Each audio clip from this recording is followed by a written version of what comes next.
Tres. Hola. 1, 2, 3, bienvenidos. Sí, hola, ¿qué tal?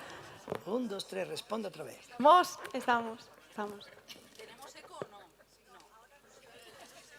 No se oye, ahora no se oye. Pero vamos a ver. Hola, ¿qué tal? Hola, cambiamos. Siempre decía la abuela, Cambiamos de diadema. el que no llora no mama. De petaca. Es que va y viene. Hola. En este marco incomparable vamos a tomar un gin tonic. Levante la mano. Levanta la mano, ¿quién quiere? Hay que venir con las botecitas. Y todas chicas. Levanta la mano todas las chicas. Atrevidas, valientes. No. Todas. Se lo voy a dejar por fuera para que no se... Ahora sí. Bueno, pues muchísimas gracias por venir. ¡Ay, está ahí! Pero bueno, Charo y mi primo Pepe. Sí, Pepe Sainz. Pero tú no eras decano o algo así de arquitectura. Bueno, voy a dejar la cosa familiar. Muy buenas tardes, muchísimas gracias a todas y a todos por venir. Muchas gracias a la Universidad de Valladolid por organizar estos foros de intercambio en el que nos encontramos, que nos conocemos, ¿no? De repente nos conocemos en una comida, por cierto, una comida buenísima. Vamos a hablar, yo soy María Guerra, soy periodista de cine y vamos a hablar en esta mesa sobre la avaricia, el arte, el cine y la literatura. Os voy a presentar a los ponentes. Tenemos a Luna Miguel, o de Miguel, según lo aristocrática.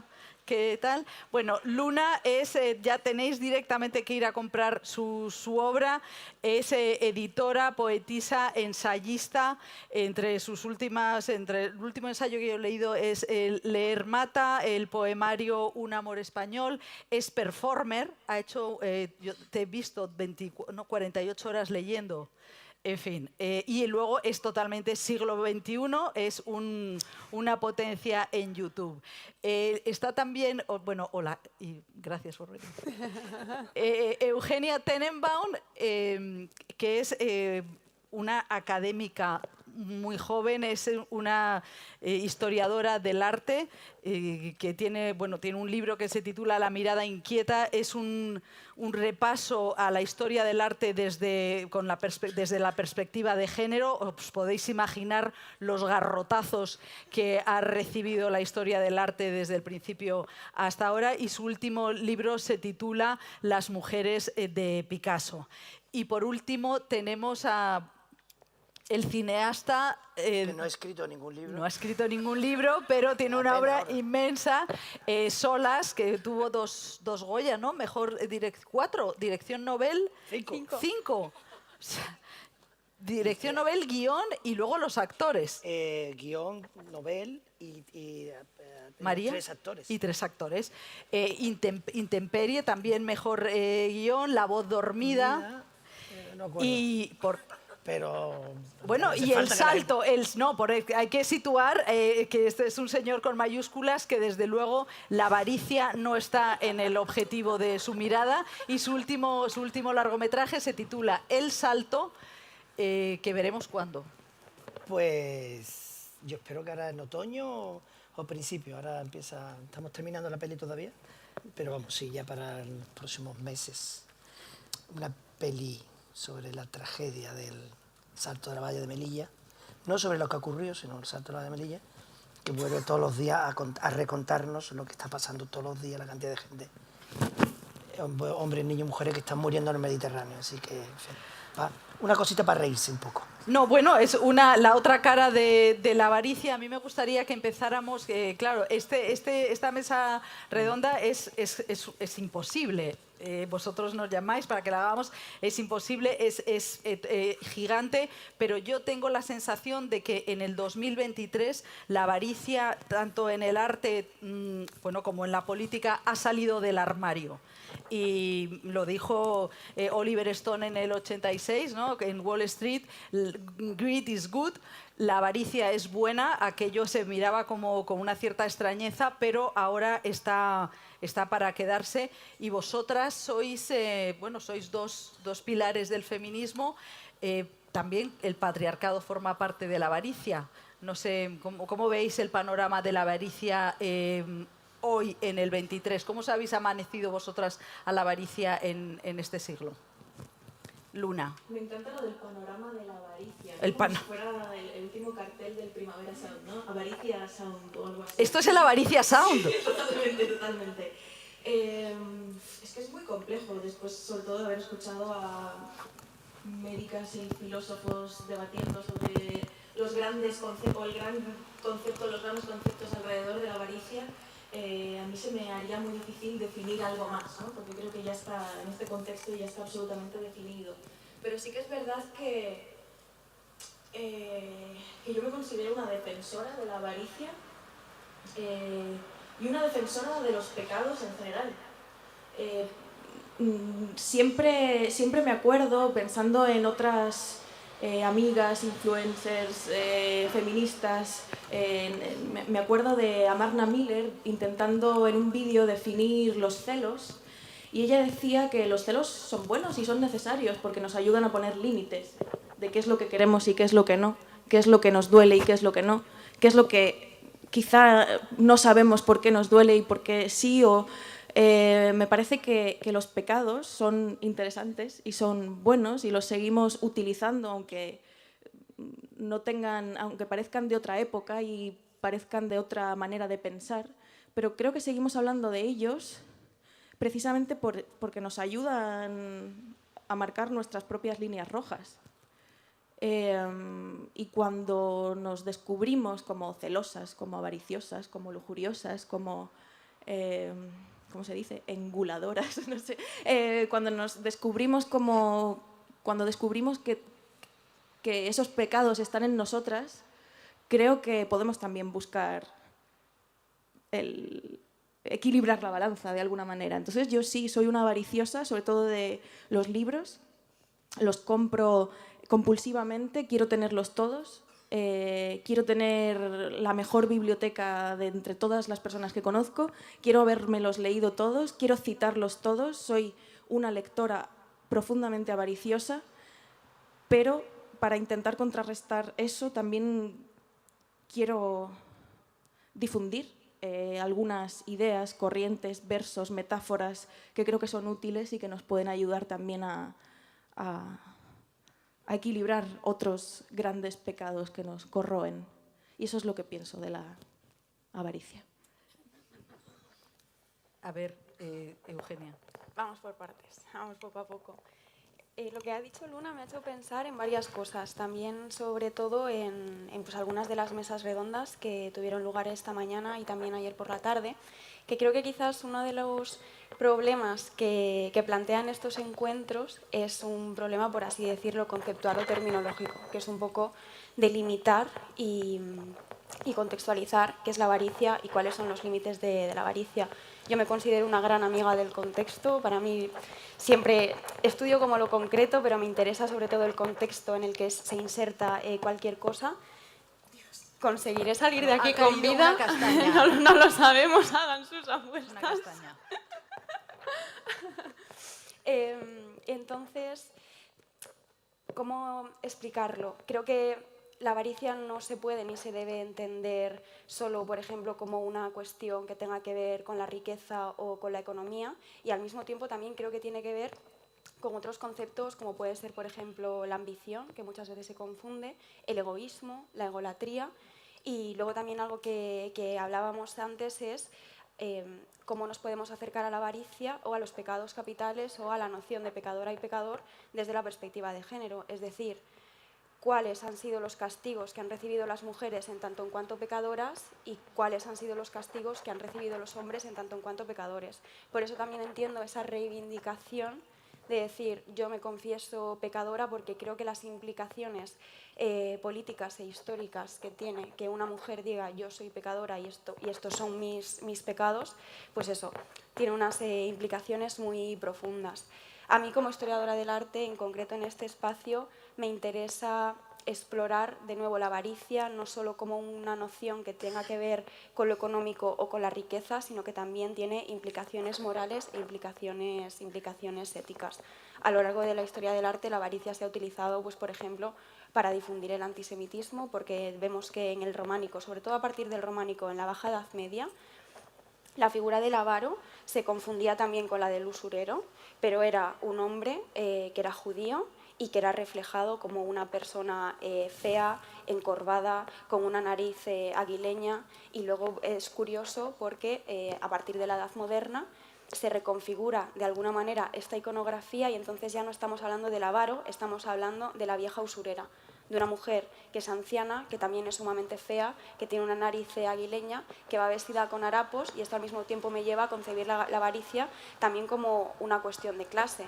Como en muchos casos, cuando una persona es avariciosa, vamos a ver por qué lo es. Si lo es por una cuestión de ambición ligada a la supervivencia, de necesito sobrevivir y precisamente por eso necesito ambicionar cosas, o si es una persona que quiere por el mero hecho de querer, que siempre quiere más y esto al mismo tiempo se liga con la insatisfacción, que era algo que se ha hablado también en estas jornadas, ¿no? No solo la persona avariciosa como una persona pobre de espíritu y completamente infeliz porque está de alguna manera obligada a ser siempre, a encontrarse de manera siempre insatisfecha. Y esto es un poco como veis, es que esto es muy interesante, como que da como para mucho y como que nos podemos acercar a esto desde multitud de enfoques. ¿Y cómo te enfrentas? ¿Qué has pensado al decir, Benito, que venías a esta mesa sobre la avaricia y el arte? ¿En qué has pensado? ¿En la representación de la avaricia o también en la propia industria cultural? Hombre, la industria cultural española es tan pobre que ser un poquito avaricioso no estaría mal. Pero estamos hablando de cosas de miserias, ¿no? Comparado con lo que la avaricia significa en otros ámbitos, ¿no? A ver, claro, cuando hablamos del tema avaricia, ¿no? Como decía en un mail, lo podemos ver desde dos lugares, desde el aspecto. Uno es yo creador o yo ciudadano. Es decir, yo como creador o como pertenecer al mundo de la creación, la avaricia es un gran tema. Es decir, porque nos dedicamos a contar historias, nos dedicamos a contar las mierdas y las miserias de las sociedades. Si no, no tendría sentido. Nadie va a ver una película donde todo el mundo es feliz. Sí, es decir, vas a meterte tal. Si la avaricia está dentro de los 7 pecados capitales, es porque alguien que fue muy listo, que lo pensó en aquel momento, se dio cuenta del monstruo que llevamos dentro, del monstruo que todos somos, y lo único que intenta es controlarlo un poco, aunque a veces sea a base de la represión y a base sea de la injusticia y a base sea de la censura, ¿vale? Pero el monstruo que llevamos todos dentro, hay un viejo refrán que me encanta, que me vino a la cabeza, que era líbreme Dios de donde hay. Y otro que me encanta decir es yo soy capaz de resistirme a todas las tentaciones hasta que me la ponen delante. Entonces, con estas dos cosas vuelvo a controlar el monstruo que llevamos dentro. Y claro, para los que nos dedicamos a contar historias, y la avaricia es un gran tema en el arte, en la literatura, bueno, en las artes, como todas las miserias humanas, los celos, los odios, las venganzas, es decir, la lujuria, ¿no? La soberbia, claro. Nosotros necesitamos esos materiales para construir, porque la única forma que estamos siempre es contándonos a nosotros mismos cuán malas personas somos. Y claro, utilizando el sentido pedagógico griego, ¿no? Del teatro, lo hacemos porque intentamos que los demás sean mejores personas. Yo intento hacer cine para yo intentar ser mejor persona de lo que soy. es lo único que intento hacer. Intento que el cine que hago y las historias que cuento, y son historias que van a hablar siempre de dolores, de miseria, de tal, de todos los ámbitos, de las cosas malas que somos capaces de hacer, porque la realidad increíblemente siempre supera la ficción, pero bueno, la ficción intenta siempre contarnos eso, pues con la intención de que seamos mejor sociedad. Entonces, desde el punto de vista artístico, creativo, la avaricia es como decir, es como entrar a una pastelería. Yo que soy muy goloso, pues cuanto más mejor para contar historias, ¿vale? No sé si me explico, pero del lugar del ciudadano, del hombre de este tiempo que me toca, claro, la avaricia, ¿cuál es la avaricia?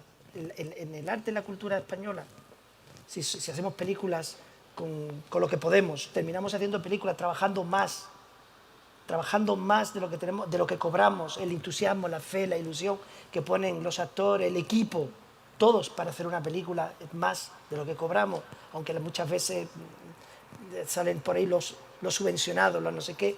Una leche, pico, vete a trabajar en una película y vente a levantarte a las 4, a las 5 de la mañana, cuando hicimos Intemperie, y pásate todo el día a 40 grados al sol en julio y agosto. Pero no los que después salimos en las fotos.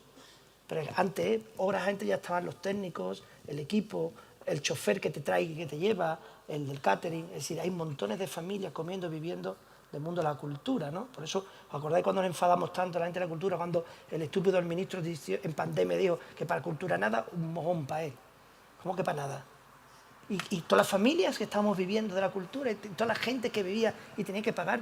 Entonces, yo no puedo hablar de la avaricia en el arte, en la cultura, porque eso, otra cosa diferente es la avaricia del que tiene la obra y la quiere vender después. Eso es otra historia. Y ahora podemos discutir si un cuadro puede valer lo que vale y alguien puede pagar lo que paga. A mí eso me da igual. Si tú lo tienes, págalo, chicos. Y si hay un pintor, aunque ya está más muerto que vivo, el pobre, y 300 años después pagan lo que pagan por sus cuadros, bueno, a mí me da igual. Eso no me importa. ¿Que hay avaricia en el mundo de la producción? Bueno, todos los productores quieren ganar dinero. Eso es malo, bueno. En un productor de teatro que se las ve y se las desea, un pequeño editor de libros, yo creo que ahí no hay problema de la avaricia. Por eso digo que a mí la avaricia me preocupa más como ciudadano. ¿Y dónde me preocupa? La avaricia me preocupa, no el que quiera. A mí de la avaricia lo que me preocupa es que la definición de la avaricia es que no lo necesita. Avaricioso es aquel que tiene algo o quiere más de lo que necesita. Y nuestra sociedad tiene más de lo que necesita. Pero ¿no tienes la sensación de que el arte representó la avaricia como dentro de los 7 pecados capitales como método de control social? O sea, vamos a controlar estas emociones. Tienes que denunciarlo siempre. Claro, ¿no? Entonces, esa es la misión. El arte ha estado... claro, yo solamente sé de cine, pero Eric von Stroheim en el 24 con Avaricia hace una película en la que se muestra la pulsión. Y fue una película muy revolucionaria porque había juicio, pero había también la descripción de la pulsión como puede ser la libido, ¿no? Entonces, a mí lo que me impacta en este momento es que el arte, por eso para mí Wall Street fue una película muy rompedora, porque estaba Ronald Reagan y entonces que era un presidente que venía de Hollywood y que utilizó esos símbolos sencillos del bien, el mal, el emprendedor que impone su orden y tal, y cambió las leyes y entonces la avaricia ya dejó de ser un elemento de control social para ser legítima, porque la avaricia tiene una cosa que es inocua cuando no perjudica a nadie. Y entonces a mí lo que me sorprende ahora es que, por ejemplo, la avaricia está desatada políticamente. Los discursos políticos, Vox hace discursos políticos en los que le importa un comino los menas, que son niños. Eso es avaricia para mí, porque hay un discurso que lo legitima y que encima conecta. Eso para mí es de lo más sorprendente de la avaricia hoy en la política, pero también en el arte. Por eso te he mirado mal cuando has dicho lo de la avaricia. Porque si hay otra persona, o sea, la avaricia es legítima cuando tú quieres leerlo todo, pero cuando estás quitando a los demás...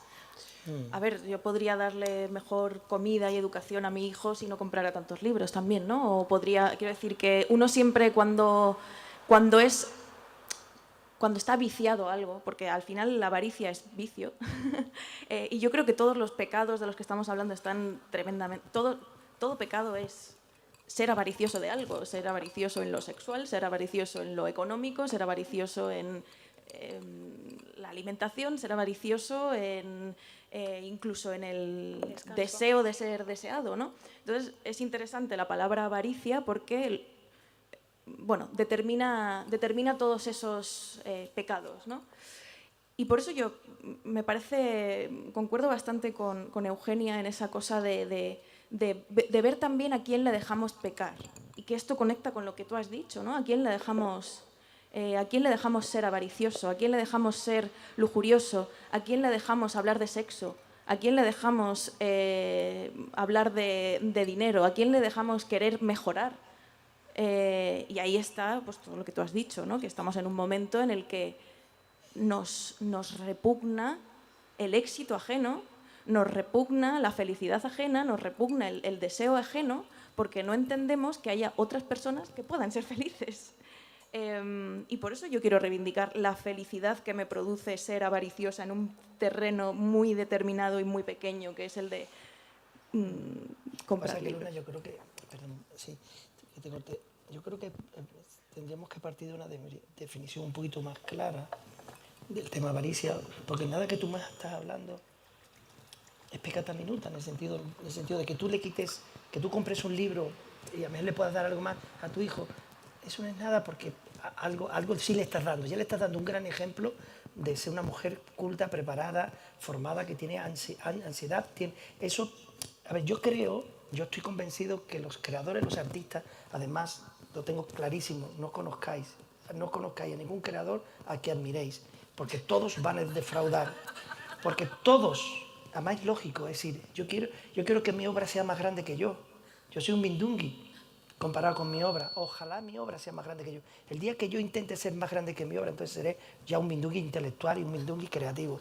Pero ahora mismo lo más importante ay, ya me fui. Pero bueno, lo que quería decir con esto, que tú le estás dando un ejemplo a tu hijo y que tú quieres ser la mejor creadora, todo eso yo lo entiendo y creo que está bien, que nuestras obras sean grandes y nuestros ejemplos sean grandes, pero eso no es nada comparado con la avaricia cuando hay gente que son capaces de mover el mundo.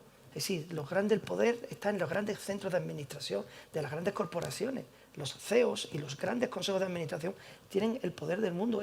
Ellos, por su avaricia, pueden hacer que haya gente que pase hambre, pase miseria o viva en una constante pobreza, en un mundo que cada vez es más desigual. Entonces, yo quiero ir más a ese lugar, porque creo que es esa avaricia, que ya es una avaricia hiperdesmedida, porque también podemos llevar la avaricia de nuestro comerciante del barrio o la avaricia en nuestro entorno, nuestra familia. Tenemos un primo, un hermano, un cuñado, un amigo, un no sé qué, que es muy avaricioso, que siempre está... Todavía es una avaricia, claro, una avaricia que determina menos daño. A mí lo que me preocupa hoy es el nivel de daño que estamos causando. No estoy tan segura, quiero decir, creo que la cultura a mí no me salva de ser una persona que alimenta Amazon cada día comprando libros, o que alimenta una economía que me impulsa a seguir comprando. Es decir, que no porque sean libros es mejor que otra cosa, creo. Hombre, depende de la cantidad, creo. Pero, Con hombre, ejemplo, es grande. Si vas a acabar con todos los bosques de España comprando libros, papel, porque si chiquilla ya, al favor, un poquito de por favor, léetelo en él. No lo sé, no creo que sea También tan... me los descargo ilegalmente, muchos También, de los libros, no. o sea que no sé. Enemiga de la reforestación. No, pero yo creo que la avaricia hoy en día, yo creo que, y además estamos aquí en un entorno con gente inteligente, posiblemente mucho más que yo, donde yo creo que creo que es interesante llevar el debate a dónde la avaricia, como está ahí, como forma parte de ese, cuando digo pecado capital, no porque la Iglesia lo pusiera, la Iglesia ha hecho lo que ya antes se estaba haciendo y lo que ya sabemos todo qué tal. Es decir, cuando se le pone el nombre, realmente lo que para mí, de lo que decía antes, es decir, llevamos un monstruo dentro. Cuán grande sea ese monstruo, más daño hacemos. El problema es que el pequeño monstruo que todos somos aquí, a lo mejor eso es un daño relativo. Ahora, un gran monstruo metido en un consejo de administración de una super gran química petrolera, medios de comunicación, eso sí hace mucho daño. Esos son capaces de... ¿Y cómo te explicas tú que un gran monstruo, como por ejemplo el finado Berlusconi o Trump, que están condenados, investigados, tal, que se sabe que son delincuentes económicos y sexuales, la gente les vota, la gente les admira? O sea, ¿cómo se puede...? A mí lo que me sorprende es la fascinación por la avaricia. O sea, que eso me... Es que son modelos de referencia. Bueno, sí. Este yo creo que es el problema. Claro. Yo creo que no se puede desvincular la avaricia, en primer lugar, del capitalismo y, en segundo lugar, del individualismo. Y luego también creo que tiene que ver, está relacionada con otros pecados capitales, como puede ser la envidia, y creo que tiene también mucho que ver con la comparación. Porque cuando tú dices, quiero tener la mejor biblioteca de la gente que conozco, ahí ya está realizando un ejercicio de comparación. Entonces, es el concepto de avaricia como una medición constante de fuerzas con algo más. Y creo que eso es, pues de nuevo, algo que tiene que ver con el individualismo, algo que tiene que ver con el capitalismo, y yo por ejemplo, no creo que las personas seamos monstruosas en sí mismo. Aristóteles, cuando hablaba de la avaricia, decía algo así como que era casi como una condición connatural al hombre. Obviamente hablaba del hombre por algo, no solo porque Aristóteles no nos consideraba a las mujeres ni sujetos políticos, ni sujetos civiles, ni hostias en vinagre, pero que creo que también tiene que ver mucho. Yo de verdad que creo que si queremos combatir esta inmensa rueda de capitalismo salvaje, este individualismo desmedido que nos impide cooperar, que nos impide ser bondadosas, simplemente por el ser bondadosas, por el no quiero ser una mala persona, quiero que mis actos estén alineados con mis valores, con mi moral, con mi ética, debemos dejar de entender como que tenemos un monstruo al que tenemos que someter en lugar de algo que tenemos que cuidar y que tenemos que potenciar. Yo creo que puede convivir. Sí. Sentirnos monstruosas y sentirnos generosas, o ser monstruosas y ser generosas. Yo quiero pensar que precisamente eso, ¿no? Vuelvo al punto de partida. Quiero conocer mis errores, mis vicios y los males que hay dentro de mi monstruo interior o de mi monstruo yo para poder dejar de serlo o para poder convertirlo en algo útil, bello o simplemente que suceda y aunque nadie lo vea, ¿no? Que esté en el mundo y que pase sin hacer daño alguno, ¿no? Estábamos hablando, o sea, vamos a hablar de políticos, pero por quedarnos en el mundo del arte también yo me pregunto si un director del Museo del Prado es avaricioso. Al no... lo digo por llevarlo también a tu terreno, ¿no? Al haber muchas veces tardado tanto Sí. ciertas instituciones, ¿no? En visibilizar artistas, ya sean mujeres, ya sean artistas racializadas, ya sea lo que sea, ¿no? Cosas que no son canónicas. ¿El canon es avaricia? Sí. Yo ¿No? creo que es que no tengo ningún tipo de duda. Al final, ¿cómo decirlo? Igual la connotación no es la misma en la frase que voy a decir, pero es un proyecto muy avaricioso dedicar el canon literario, el canon de la historia del arte a una minoría mundial, que son los hombres blancos heterosexuales. Eso es una minoría, ha sido siempre una minoría y en cambio copan todos los espacios. ¿Qué hay más avaricioso que eso? ¿Qué hay más avaricioso que unas jornadas sobre la avaricia en las que todas somos personas blancas? Tanto las ponentes como el público.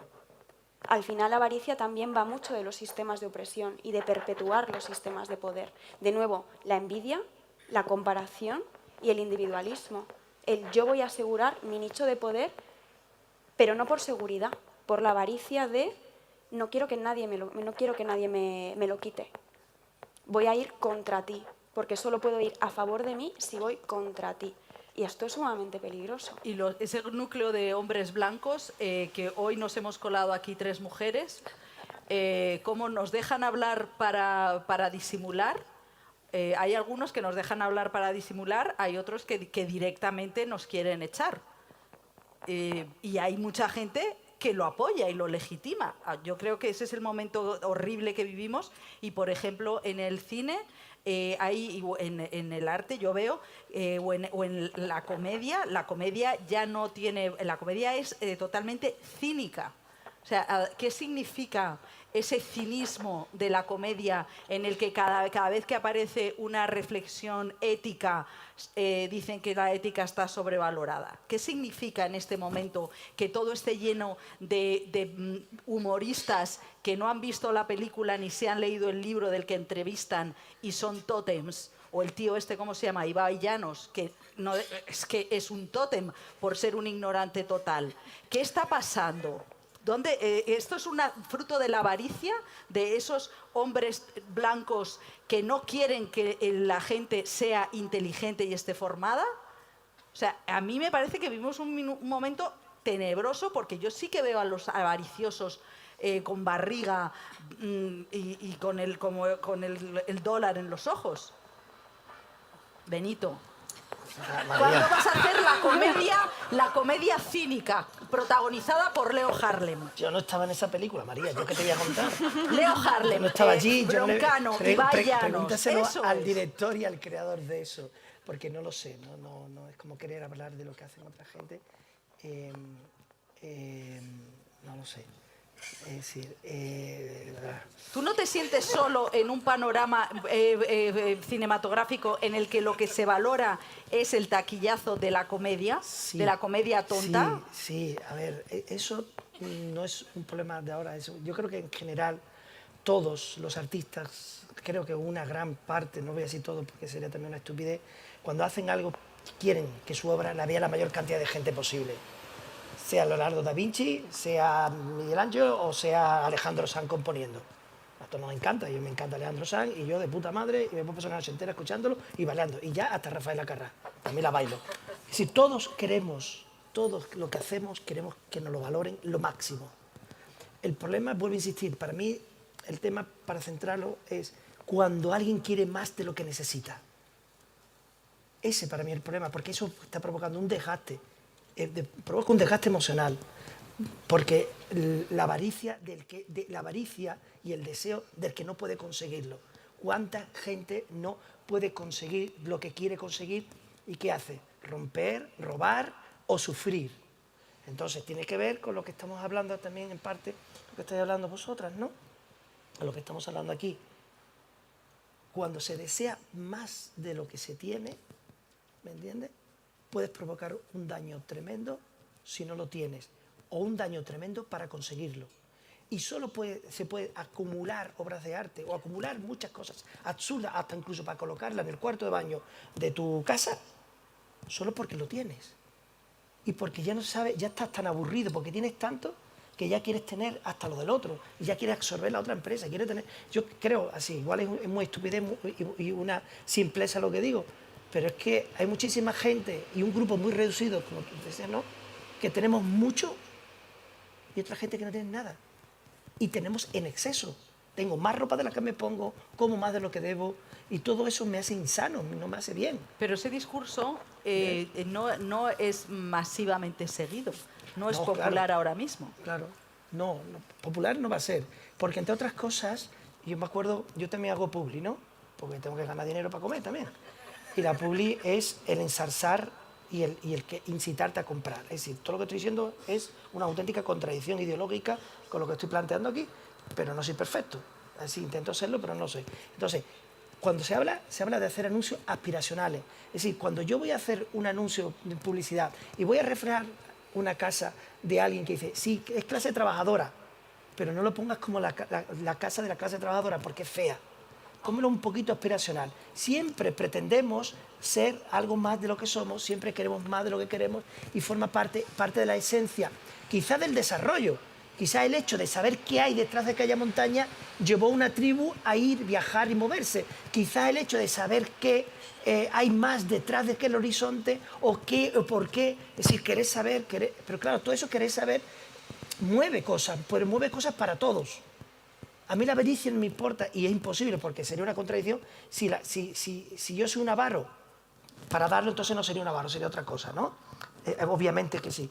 Pero te quiero decir, si la energía que uno deposita para conseguir algo, atrapar algo, fuera en beneficio de alguien más que tú, ya eso no es avaricia, sería otra cosa que no sé quién. ¿Alguien lo puede definir? Luna. No sé. No sé. No, claro, es que yo estaba pensando en que para mí la cultura es querer más de lo que necesito, en general. Quiero más conocimiento del que necesito. Quiero más sabiduría de la que necesito, quiero más metáforas de las que necesito, quiero más belleza de la que necesito, quiero más cuadros, ver más cuadros de los que necesito, quiero leer más historias de las que necesito. Entonces, ¿cómo hablamos, ¿no? Aquí de, o sea, nosotros como trabajadores de la industria, las industrias, diferentes industrias culturales, ¿cómo nos enfrentamos a esa definición? Porque si algo me ha llevado a aprender, es a querer aprender más. Y eso, en cuanto a un público masivo, que a lo mejor ni siquiera ha podido llegar a plantearse si necesita o no saber más, si necesita o no leer más libros, si necesita o no estudiar más o conocer más o aprender más, ¿no? Ahí hay una falla entre lo que estamos diciendo y lo que es la vida, ¿no? Yo creo que cuando alguien lo necesita, lo busca. Yo creo que es lo que necesitamos, pero lo digo como tengo hijos de distintas edades, solo cuando lo quieren, lo buscan. Cuando lo sienten y lo necesitan, lo buscan. Y cuando no, pues no lo buscan.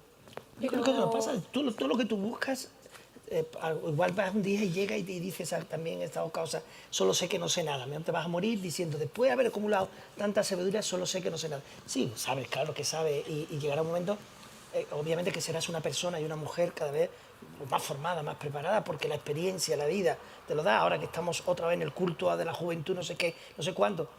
La experiencia, la vida, el tiempo, el observar las Pero cosas. la ambición por saber es avaricia. Es que Yo no creo que eso sea avaricia. Yo creo que son dos cosas diferentes. Diferente. Y Yo también sí. creo que la avaricia no solo es que parta de un monstruo, sino que muchas veces genera un espejismo para a través controlar del el cual monstruo. no sabemos ni lo que necesitamos, ni lo que queremos, ni por qué no lo sabemos. Entonces, a través de esta aspiracionalidad, lo que me ha costado decir esta palabra, wow, lo he dicho bien a la primera, pues se genera esta distorsión de lo que supone también tener. Yo creo que también por eso las personas avariciosas son personas que están siempre profundamente insatisfechas, pero no porque quieran saber más, no porque quieran conocer más que también, pero de nuevo, yo esto sí que para mí es muy distinto, esta curiosidad y esta inquietud y esta ambición por conocer el mundo que te rodea y las personas que viven en él, que con el hacerte de nuevo con el símbolo. Un símbolo puede ser el dinero,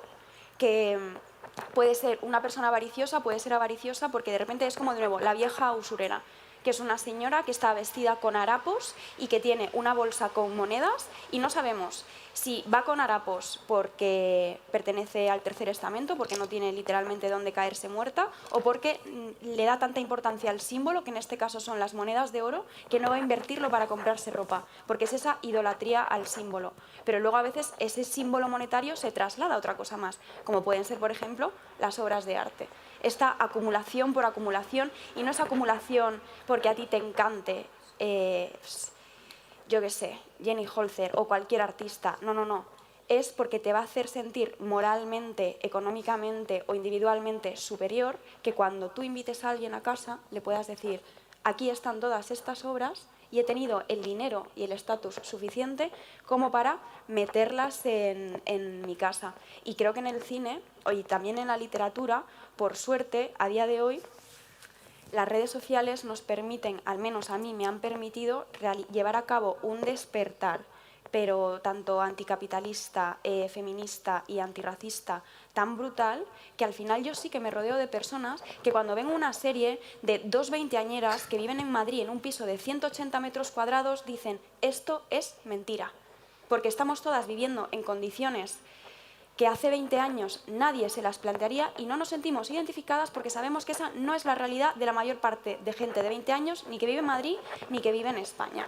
Y lo mismo pasa con la literatura. Justo hace unos días leía en Twitter a una persona que decía que cuando ella se enfrenta a una obra de ficción, a una novela, le chirría mucho que no se haga en ningún momento referencia a cuál es el estatus socioeconómico de la persona, porque la distancia, porque estás construyendo de nuevo esa fantasía. Y creo que también en eso se basa que personas como Trump o como quien sea, o como cualquier streamer millonario, sean modelos aspiracionales, porque lo que están generando es un espejismo de que vas a conseguir el dinero suficiente, de que vas a conseguir la fama suficiente, de que vas a conseguir el reconocimiento suficiente, y al final, de nuevo, cada vez que estás haciendo algo por lo que tú puedes conseguir y no por lo que eso supone para ti, estás condenada. Y creo que esa es quizás la diferencia que yo encuentro entre yo quiero aprender por mí, yo me considero una persona sumamente curiosa e inquieta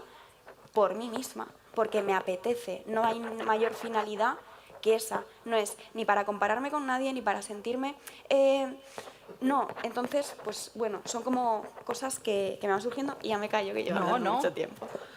No, habláis de las redes sociales que me parece que han sido un dinamizador, también han arrebatado el discurso a los grandes canales, ¿no? que eran los medios de comunicación clásicos, que les ha atropellado porque ha salido gente como vosotras, de vuestra edad y con vuestro aspecto, que posiblemente en un consejo de dirección de Prisa flipen y no entiendan por qué vosotras tenéis tantos seguidores y ellos no.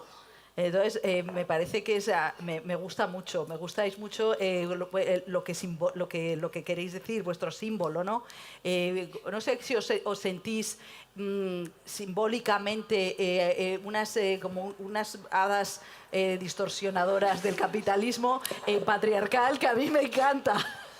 O sea, yo lo he visto desde dentro porque he trabajado muchos años en la cadena SER y he visto cómo el mundo, ese mundo de la junta de accionistas ha visto que, pues sí, son la gente, los ávaros de antes, porque ellos además administraban las monedas y administraban los valores y por ejemplo, las redes sociales han tenido esa función, ¿no? De despertar. Luego también han traído a Ibai Llanos, pero que no sé yo muy bueno, no a sé todos cómo los interpretarlo. tiktokers ultraderechistas. Os pido Se comentaba ayer, al final, esto lo menciona una ensayista que se llama Martín Delvaux, creo que escribió un ensayo que se llama Los Boys Club, en el que habla, por ejemplo, de cómo en Silicon Valley, al final, pues lo que tenemos ya no son hombres blancos heterosexuales, no, son personas ultra misóginas, ultra racistas y ultra homófobas que lo que están haciendo es configurar las condiciones a través de las cuales nosotras accedemos a Internet.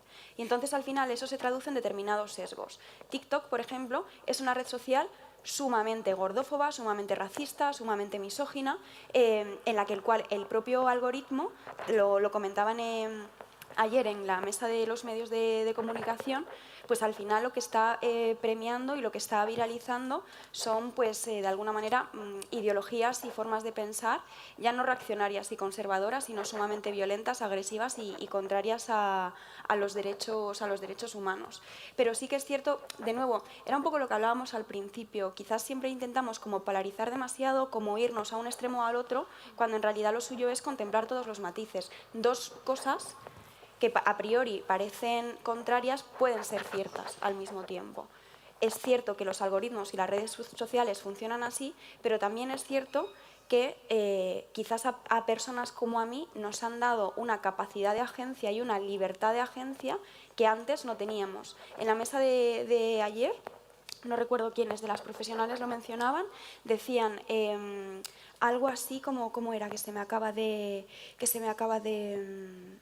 ir. Bueno, ya lo recordaré. Que el periodismo Me tiene... gusta que a tus años tengas lapsus. Sí, claro que sí, claro que los tengo. Eso me parece un acto de nobleza. Sí, por tu parte. por supuesto que los tengo, pero no me... Porque el deterioro cognitivo... No me... yo ya nací, ya me estaba deteriorando cognitivamente y ya lo que me queda. Pero lo que decían era que los periódicos y el periodismo tiene que volver a depender de los lectores y de las lectoras en lugar de las empresas y en lugar de el Estado. Es decir, esto sí, es un arma de doble filo, pero al final lo que digo es que si yo ahora mismo puedo trabajar como historiadora del arte y puedo estar aquí sentada, no es gracias a ninguna institución, no es gracias a ninguna empresa, no es gracias a ningún medio de comunicación, no. Es gracias a personas individuales que han confiado en mi trabajo y que no me han juzgado ni porque tenga el pelo de este color, ni porque esté tatuada, ni porque vista como vista. en lo que se han fijado es en lo capaz o incapaz que soy de hacer bien mi trabajo. Y creo que precisamente por eso, personas que están tan tatuadas como Luna o personas que tienen el pelo de este color, podemos estar en espacios... Yo me lo tiño, pero de negro. Sí, pero al final es lo típico de, no sé, el típico comentario de es que si te sigues tatuando no vas a encontrar trabajo. No, perdona, el trabajo me lo busco yo, no me lo dan. Bueno, entonces sois agentes destructores de la avaricia corporativa. Ejemplo, yo qué sé, estaría... Bueno, suena genial. Para poner en el currículum, la verdad es que suena agente estupendo. destructor. Yo ¿Qué es creo- lo que hacen los artistas al fin y al Sí, cabo, pero ¿no? yo creo que no. Yo creo que sí. El único, para mí, terrible de todo lo que está pasando desde que Internet es Internet y ahora las plataformas son en plataformas, vuelvo a lo mismo, es que está en manos de 4, 3, 5 consejos de administración que además no están en este país. ¿Para cómo? Ni siquiera en Europa. Es decir, todo lo que tiene que ver con Internet, todo lo que tiene que ver con las plataformas que vemos ahora, quitando Filmi, quitando las 2 o 3 pequeñas españolas y algunas tal, todas son señores señores blancos, ricos, que están en Estados Unidos, posiblemente, en consejos de administración, y cuando ellos deciden y cómo decidan, las cosas van a cambiar. El problema es que hemos concentrado, yo creo que nunca, es una estupidez en una universidad donde seguro que hay algún catedrático de historia. Posiblemente ahora estemos viviendo una etapa de la humanidad donde menos gente controla más. Y además no sabemos quiénes son. No podemos ir contra ellos. Podíamos ir contra un rey, podíamos ir contra un capitán, podíamos ir contra un país. ¿Y ahora contra quién vamos? ¿Con Apple, si yo llevo un iPhone aquí? ¿O contra Google, si estoy todos los días googleando? ¿Con el de la inteligencia artificial, que ya le empiezo a preguntar cosas para que vaya resolviendo problemas porque no tengo tiempo para pensar o no tengo ganas de pensar? Digo, Google, chat, GTP, dime qué es la avaricia. Y me ha ahorrado 3 horas de tal. Increíble. El hijo puta. Oye, El que sea. abrimos... Pero lo que sí quiero decir es que a mí lo que me asusta, mira María, tiene que ver con lo analógico digital, pero tal. Cuando mis primeras la peli mía, perdona que hable, pero es para porque ahí sí estuve yo. Yo no estuve en el apartamento de Willy Weird ni como se dice eso de una Kane. Ahí yo no estuve. Yo estuve en las mías. Y entonces, sola, una película que se hace pequeña y porque la Virgen de Rocío me bendijo, ¡buah! La película funcionó de puta madre, ¿vale? Después hice otra que no funcionó bien y la tenía Warner, Havana Blues y La Voz Dormida. La Voz Dormida nos pilló justo en plena crisis con todo el drama, una película de la guerra, otro drama, otra vez la memoria histórica, otra vez los rojos estos que quieren otra vez abrir heridas, etc. La película no fue bien, pero no me preocupó eso. Porque yo entendía que eran películas divertidas, entretenidas, no eran películas aburridas, vamos. De hecho, cuando iba a festivales, pero la película no se vendió en todo el mundo. La Voz Dormida y Havana Blues, siendo una película de música graciosa, con cubanos súper guapos, y ron y playitas maravillosas, no se vendió y la llevaba Warner. Y me decía, ¿por qué? ¿Por qué? ¿Por qué? ¿Por qué? Y no encontré una respuesta. La película no gustó. O la película no se veía, pero no se ve ni siquiera en Europa. Después aparecen las plataformas. Después del esfuerzo que habíamos hecho en hacer una película, decía yo, joder, yo lo único que quiero es que la vean la gente, aunque no paguen, vamos. Voy a ser como Javier Corcuera, voy a llevar películas piratas a los mercados piratas para que mi película la vean. Si yo lo que quiero es que mi película la vean. Ya no es por cobrar dinero, que la vean en cualquier parte, porque al fin y al cabo esa es la cosa de los artistas, la vanagloria y la, ¿cómo se dice? Y la vanidad de los artistas. Bueno, pues que la vean. Y no la veían. Y cuando aparecieron las primeras plataformas, digo, ¡hostia, qué guay! Ahora yo cojo mi peli, como la ponga en cualquiera de las plataformas, se va a ver en todo el mundo. Por fin voy a poder llegar al mundo. Porque antes, para llegar las películas a los cines, ¿acordáis de los... Aquí es que hay mucha gente más vieja que yo, ¿eh? Las latas de películas. Claro. Cuando el cine valía 10 pesetas. Yo iba a Lebrija cuando el cine valía 10 pesetas. Las latas de películas. Es que las latas había que llevarlas. Había que llevarlas a los cines. Vale, cuando ya viene el digital, dice, hostia, es muy fácil.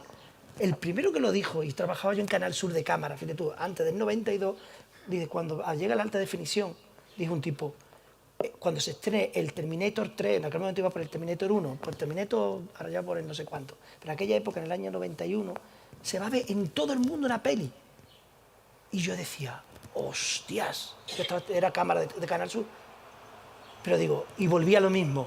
El que tenga el control de la antena lo tiene todo. Bueno, claro. El que controle la antena que emita, el que controle los canales de exhibición, ya no solo de producción, de exhibición. Por la anécdota venía ahí cuando aparecen las plataformas, digo, qué alegría, en un primer momento pensé, mi peli se va a ver en todo el mundo, por fin mis películas se van a ver, pero dije, hostias, pero resulta que ahora yo voy a tener que hacer el cine que ellos quieran. ¿Y qué está pasando? Ahora ya no dicen la película de tal director, dicen la película de tal cadena. Ahora son ellos los que van a marcar las tendencias o van a controlar. Dice que el metadato se lo pasará por el forro de no sé qué cosas cuando quieran pasárselo, cuando haya un sentido de hecho, ideológico, son político opacas. más fuerte. Son opacas. Claro. Las plataformas Netflix no se sabe las reproducciones de cada película para que los directores no puedan pedir más dinero. Y uno de los miedos que tienen muchos cineastas y hombres y mujeres es que Netflix borre. Yo he escuchado a directores decir, necesito que mi película tenga un soporte físico porque mi película puede ser borrada. Entonces ahí sí que volvemos a que la avaricia en el arte ahora está hay una conexión para mí clarísima entre el poder mediático, el poder económico y el poder político. Y los que bueno, lo saben, ya para eso se reúnen, ¿no? Hay una isla por ahí que se reúnen, ¿no? El grupo este de Davos, ¿puede ser? ¿Algún profesor de economía me puede ayudar en esto? Ellos ya saben perfectamente lo que tienen que hacer. Ellos tienen un control perfecto, ellos ya se preparan, incluso ya se están preparando para que de pronto, como el gilipollas este que se rebeló contra el otro gilipollas Putin, ¿entiendes? De pronto que el perro se te rebele contra el amo. Es decir, ellos tienen que saber cómo van a controlar lo que va a pasar dentro de 30, 40 años. No ahora, nosotros estamos hablando pecata minuta, para lo que ya están planificando y lo que ya tienen controlado de lo que nos va a pasar con nuestras vidas dentro de 30, 40, 50 años. No lo sé, pero ya tienen pensado. Entonces, esa avaricia, esa enfermedad que está dentro del ser humano, porque el CEO es un ser humano, igual que Hitler era un ser humano, igual que Franco era un ser humano, igual que Mussolini, Stalin, todos son seres humanos. Todos somos seres humanos, no hay nada. Bueno, que la inteligencia que me va a ayudar ahora sí, esa no es humana. Pero todos son humanos. Entonces, ¿dónde está esa maldad, esa incapacidad de decir, ese bicho, yo digo monstruo, está ahí en todos? Claro. En el sistema que... Las personas, No, yo creo que está en las personas, porque las personas hacemos también los sistemas. Yo creo es mi opinión, perdonad, es decir, solo cuando el sistema te ayuda. Es como en una familia, cuando tu padre, tu madre, tu entorno te ayuda a que tú seas mejor persona. Y cuando estás en un entorno y en un sistema como este, como tú has dicho antes, individualista, donde la gente va a lo suyo, pero eso ya lo llevamos viviendo. El cine americano nos lo ha contado. Las grandes conquistas, es decir, nosotros estamos cansados de ver en películas, nuestros referentes, cuando yo digo, nuestros referentes son los grandes conquistadores americanos triunfando y ganando todo y haciéndose ricos. Bueno, es que eso tiene una lectura política totalmente capitalista. De hecho, Indiana Jones nace en la época Reagan, es individualista, impone sus valores, es un emprendedor y lo han hecho demócratas como Spielberg y George Lucas, y nos lo hemos comido, ¿no? Y a las historiadoras del arte y a las arqueólogas nos traen de cabeza. Hemos convertido en un héroe a un mafioso como era los Corleones. Y vemos las películas, cada vez que la vemos, hacen récord de audiencia. Cada vez que vemos a Marlon Brando, a Robert De Niro, a Al Pacino haciendo de mafioso, el Berlusconi, que posiblemente sea más mafioso todavía, encima lo votaban. Pero bueno, una cosa es ir a verlo, que es verdad que hasta qué punto la ficción crea arquetipos que queremos seguir, son modelos, ¿no? De la misma manera que los thrillers con violencia hacia las mujeres crean indefensión, porque las mujeres consideran que si la violan y la matan, forma parte de una película de Fincher, porque es parte de nuestra narrativa ser la víctima. Me gustaría que también pasaros el micrófono, perdonad, porque esto es una cosa que no paramos. Venga, primero que pregunte... De vez en cuando miro a Luna, porque apunta cosas. Entonces miro a Luna y digo, Luna, ¿qué estás apuntando? No, es que lo de la ficción ya es otro tema. No quieres entrar.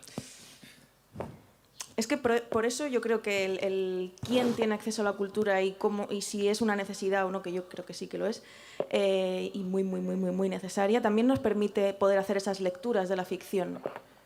En mi industria hay un tema polémico máximo que es Lolita, que es para mí es uno de los mejores libros que se hayan escrito en el siglo pasado y en la historia de la literatura. y cada día hay alguien queriendo censurarlo, ya sea de extrema derecha o ya sea de un feminismo bastante torpe, queriendo censurarlo porque es supuestamente un libro que crea pedófilos, cuando lo que es una crítica a la pedofilia, ¿no? Entonces también hay que tener mucho cuidado con cómo entendemos, o sea, con cómo leemos la ficción. A mí me parece que hay que retratar lo monstruoso, porque, insisto, si no conocemos nuestra parte monstruosa, no vamos a poder conocer la belleza tampoco. Que es más interesante. Es más interesante saltar una valla y comerse una manzana robada, como decía Buñuel, que coger y que te vayas al... Si no hay cosas más bonitas, más maravillosas que follar con un amante que tenga un marido o una mujer. Al lado. No al lado. No al En la lado. habitación de al lado. Es decir, lo prohibido, por Dios, lo prohibido. Eva. Tenemos una pregunta en la tercera fila. Sí, funciona. Al principio de la disertación, Benito ha comentado que como creador artístico es más interesante cuanto más mejor. A mí me gustaría dirigir la pregunta tanto a Eugenia como a Luna, dentro de la creación literaria de ficción y de no ficción, si veis más útil o más hermoso incluso poder posicionarnos en aspectos pequeños de lo que queremos describir o de lo que queremos expresar, o es mejor dar una imagen más absoluta de lo que queremos mostrar a las lectoras. En el caso de Eugenia, pues es mejor tu segundo libro, que al final tocas un tema muchísimo más concreto que en el primero, que es un poquito más genérico, o en el caso de Luna, tanto sean los poemas como en la novela y demás, si es mejor centrarnos en aspectos más concretos, poder explorarlos desde los matices como más grandilocuentes o mostrar una imagen más general. Depende. Toda obra es diferente, y como avariciosa de la escritura, que también quiero escribir más y más, porque es lo que me hace feliz al fin y al cabo, creo que una de las cosas que más me interesa precisamente es poder variar, ¿no? Y hay veces en las que escribiré centrándome en un tema muy concreto, por ejemplo, mi ensayo El coloquio de las perras es un tema muy concreto porque es sobre escritoras latinoamericanas, mujeres del siglo XX, desconocidas o muy poco leídas en España, entonces ahí fue algo muy concreto, pero si te fijas también es algo muy amplio y esa cosa tan concreta me hizo saber que yo como ensayista, todo lo que tuviera que ver con el descubrimiento y con el trabajo para atraer a un público más amplio cosas desconocidas era muy importante. Y eso al fin y al cabo es algo amplio porque es mi visión feminista del mundo. Entonces, claro, o sea, depende de la obra que esté trabajando y depende de los intereses también concretos que se crucen con mi circunstancia personal, pero yo creo que siempre hay que tener un pie en la amplitud y en la concreción para poder generar conversaciones alrededor. Sí, totalmente de acuerdo. Como buena gallega yo también diría depende, pero en este caso, como estamos hablando de la avaricia y de la ambición, yo diría yo es que lo quiero todo, en el sentido, o no lo quiero todo, sino no quiero renunciar a nada. Entonces también es que depende mucho del momento en el que tú estés, las cosas que me están atravesando en este momento, las cosas que estoy leyendo, utilizarlo igual a veces también la escritura como una excusa para aprender más sobre algo. Entonces al final es como... En mi caso depende. Habrá cosas que sí que considero interesante, sobre todo porque concibo quizás la mirada inquieta como una herramienta para acercarte a la historia del arte, no como un acercamiento genérico, sino como una especie de compendio de herramientas, y por eso concibo este libro como un medio y no como un fin. Y en cambio quizás Las mujeres detrás de Picasso es un acercamiento a un tema muy concreto. No te brinda tantas herramientas, pero sí que aporta pues eso, luz sobre un tema mucho más desconocido. Por eso yo digo, no quiero renunciar a nada. Sí, no sé en qué fila estás. Yo quería preguntaros a los tres, ¿cuánto tiempo falta para que la avaricia de los creadores haga que la inteligencia artificial genere una novela nueva cada 3 meses, un nuevo guión de una película, una nueva obra de arte? ¿Cuánto falta para que los autores no puedan resistirse a utilizar la inteligencia artificial para ganar más dinero? Menudo cuchillazo. Estás hablando con alguien que ha escrito libros a otras personas y yo a veces gano dinero siendo escritora fantasma. Por lo tanto, hay gente que ya me ha utilizado a mí como inteligencia artificial. La avaricia de los no escritores es que otros les escriban los libros y ya existe. Ha existido siempre, ¿no? Pero ahora mismo danos los nombres. O sea, ahora Ojalá fuera Ibai, sinceramente, porque imagina, yo estaría aquí invitándoos a todos a cosas. Benito. Yo no tengo ni idea de lo que eso va a pasar, porque estos días, por probar, por entender qué era, ha sido la primera vez que me he puesto, digo, quiero saber qué es esto, o sea, todo el mundo está hablando de esto, y la verdad que le hice una pregunta y dice, organízame un curso de no saber cosas, y me lo quito por semana con objetivos. Digo, joder, qué cosa es esta, ¿no? Miedo al futuro, miedo a la tecnología. ¿Quién me iba a decir que yo iba a ver un partido de la selección española en el metro, así?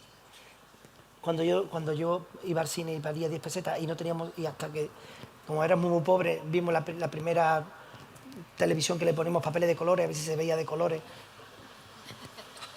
Y yo, mira, yo estudié, el único título que tengo oficial es FP, técnico electrónico.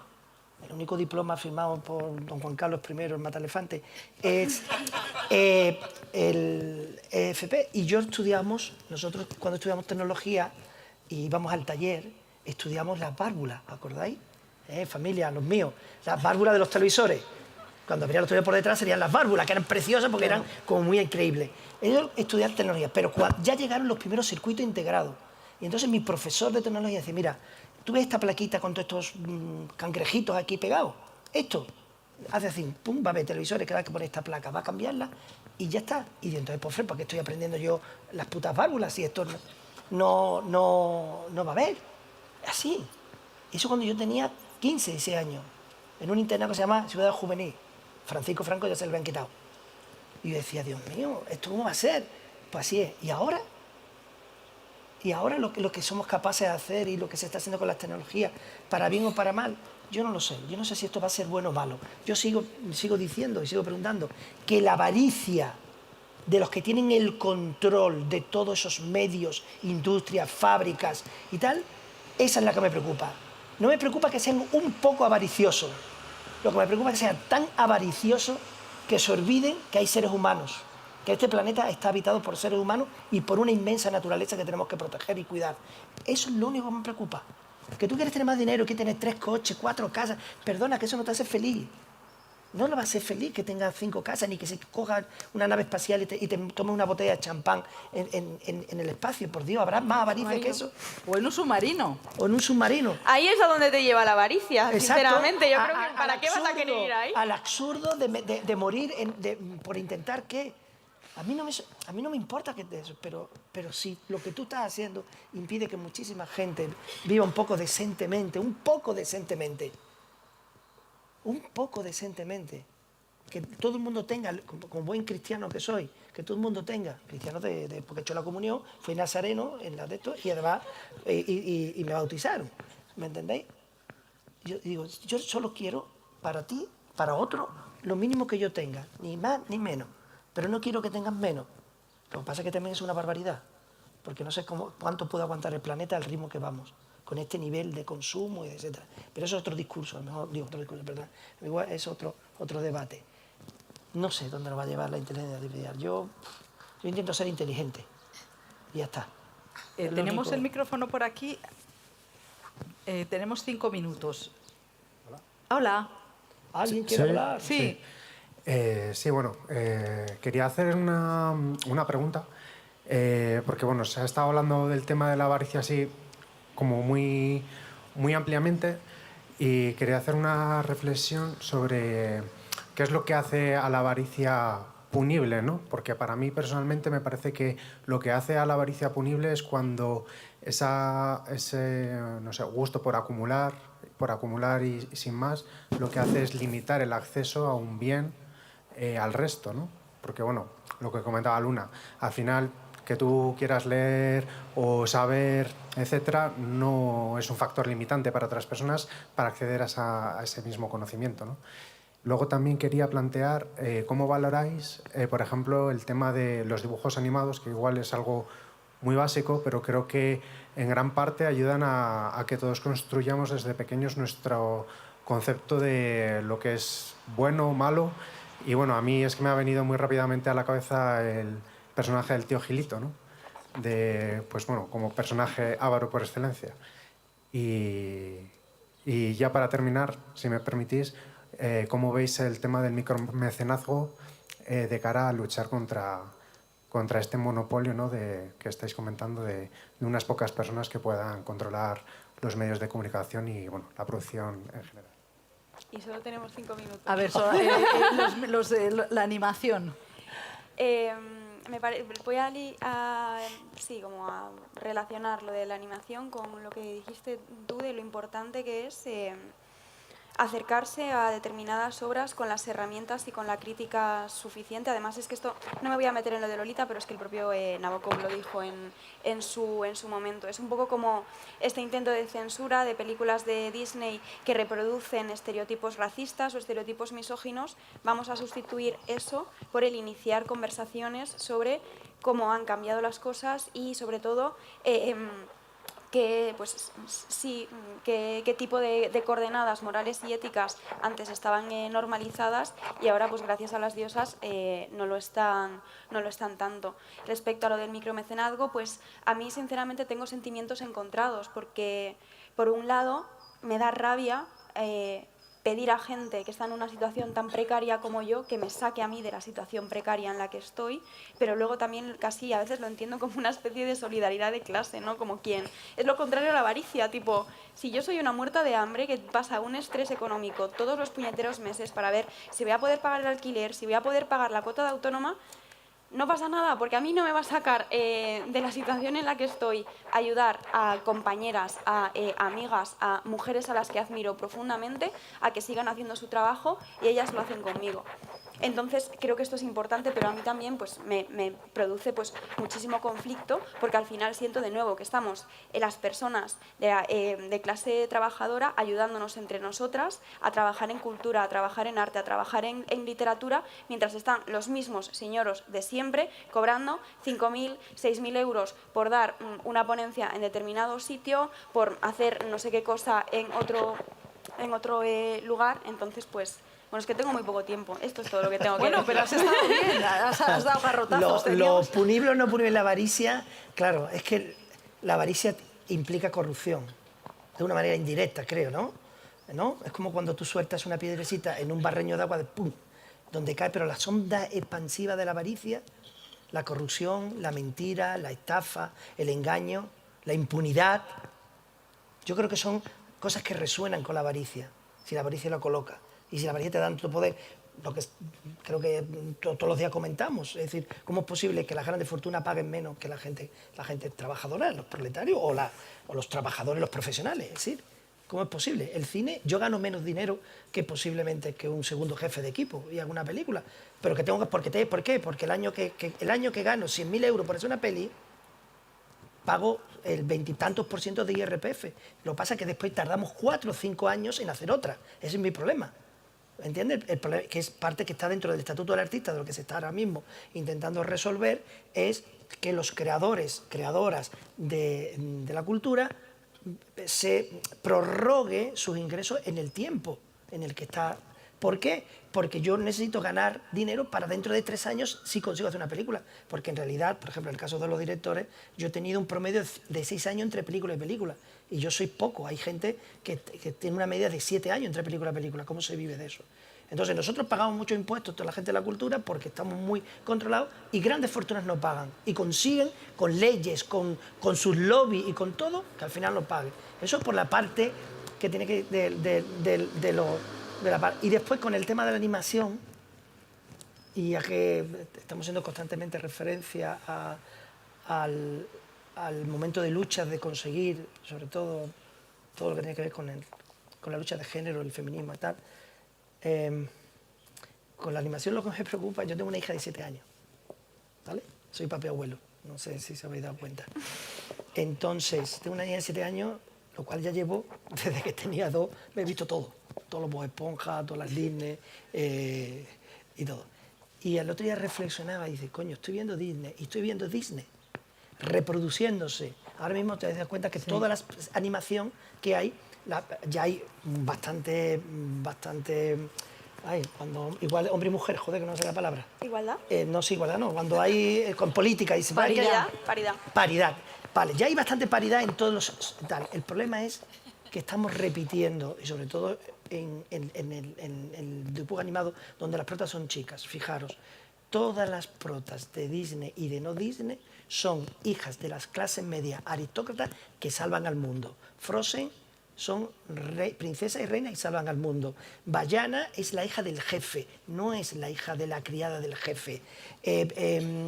Raya es la hija del gran jefe que hace karate y maneja la espada y corta cabezas como Naide.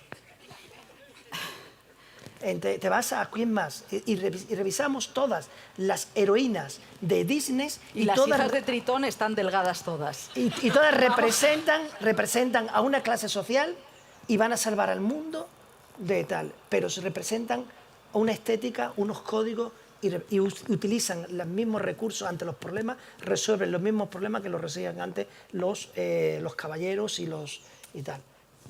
Solo Fiona me encanta. Fiona me encanta, Rec me encanta. Bueno, pues Y vamos Fiona a... también es hija de rey, ¿eh? Sí, es verdad. Pero Bueno, me vamos a puedo dejarlo Fiona. aquí, Elena. Lo siento que tenías pregunta, pero me están diciendo que me cortan la cabeza. Benito, Eugenia, Luna, muchísimas gracias. Muchísimas gracias a todas vosotras por haber venido. Gracias.